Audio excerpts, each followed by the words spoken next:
తర్వాత అప్పుడు ఆ ముత్తైదువులందరికీ కూడా చక్కగా మీరు ఒక్కొక్కటి కూడా చక్కగా ప్యాకెట్స్ అరేంజ్ చేసుకుని చక్కగా మీరు శనగలు, అలాగే అరటిపళ్ళు, తాంబూలం, వక్క. తాంబూలంలో మీరు ఖచ్చితంగా ఉండాల్సినవి ఏంటంటే తమలపాకులు, వక్క ఖచ్చితంగా ఉండాలి. అలాగే శనగలు, అలాగే చలివిడి ఉండలు. ఎంతమంది ముత్తైదువులు ఎన్ని సంవత్సరాలు అయితే అన్ని చలివిడి ఉండలు. ఈ విధంగా మీరు గౌరీదేవికి బుట్ట వాయనం ఇస్తారు కదా, అందులో మీరు తప్పనిసరిగా ఇవన్నీ తాంబూలాల్లో వాయనంలో ఉండేలా చూసుకోండి.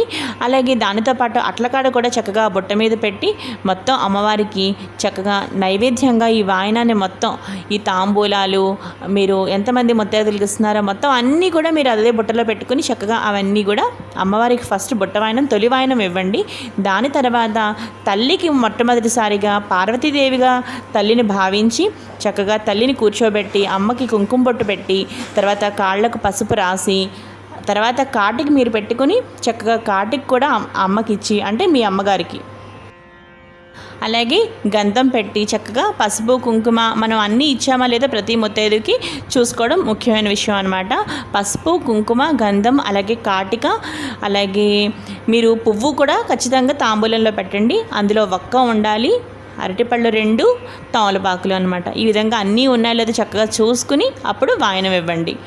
వాయనం ఇచ్చి చక్కగా మీరు పూజా అక్షంతలు ఉంటాయి కదా, గౌరీదేవి దగ్గర మీరు పూజ చేసుకున్న అక్షంతలు కదా, అక్షంతలు అవి చక్కగా తొలిగా మీరు ఫస్ట్గా ఎవరికి ఇస్తున్నారో మీ అమ్మగారికి ఇస్తున్నారు అంటే చక్కగా మీ అమ్మగారి చేత ముందుగా ఆ అక్షంతలు వేయించుకొని దాని తర్వాత బయట అందరి ముత్తైదులకి కూడా చక్కగా ఇదే విధంగా వాయన తాంబూలాలు ఇవ్వండి. ఇదే విధంగా భక్తి శ్రద్ధలతో మీరు 5 సంవత్సరాలు పూర్తి చేయాలి.